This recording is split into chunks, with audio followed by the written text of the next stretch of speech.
All right, first trip to the park with Mr. Wrigley, and that's the speed we've been kind of looking for the whole time. We want to start directing that to us.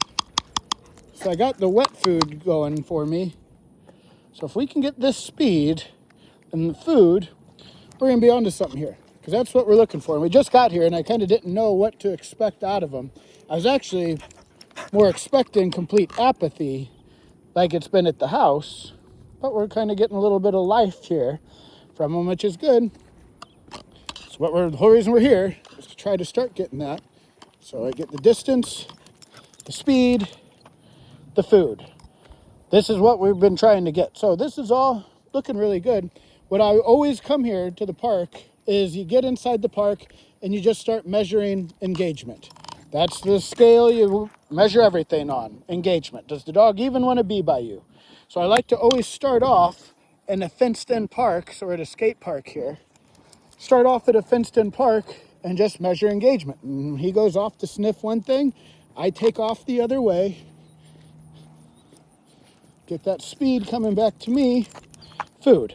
And this is where I was saying yesterday, you start shaping that internal dialogue of him saying, oh, I better keep my eye on him. There he goes. He's trying to get away from me. I always want the dog thinking, I'm the flight risk. I want him thinking, hey, that guy's trying to get away from me. You get back here. Not that the dog's the flight risk, that I'm the flight risk. It's like, nope, you don't run away from me. I run away from you. And you want Wrigley saying, get back here. Where do you think you're going? And just start pairing myself with the food. And this is how you shape the recall. You start getting that speed running towards you. That's basically the recall. Of when I call him, he comes running towards me. So how do I build that?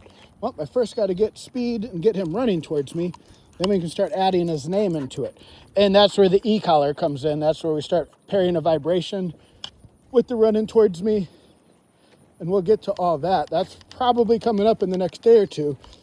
Probably tomorrow, if we can keep getting this speed and this desire for food.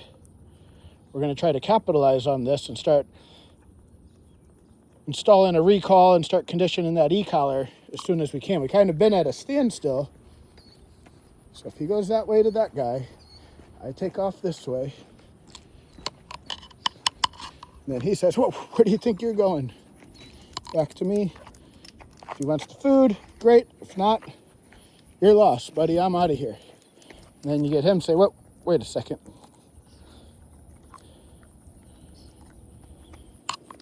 But it should never be he's doing me the favor by taking the food. It should always be I'm doing him the favor by giving him the food. Not, fine, all right, I'll take your food. It should always be like, hey, give me. I want some more of that. But yeah, like I said, we were kind of at a standstill for a little while at the house. But this looks really promising, just seeing the life come out of him here. So yeah, we're probably going to start adding in the daily field trips a lot more. Because tomorrow, if he does that, I would press the vibrate and hopefully get him running back to me. Get him moving away, running back to me. It's kind of hard to do with the phone and the can of wet food in my hand. But sooner than later, we want to start pairing that vibration with the sprint back to me. But right now, I just start banging the spoon on the can. And if he says, no, I'm too interested in sniffing over here, I say, fine, I'm out of here. See you later, buddy. That's when I hit this gate and act like I'm trying to get out of here, but I'm like stuck. And him say, whoa, did you forget somebody?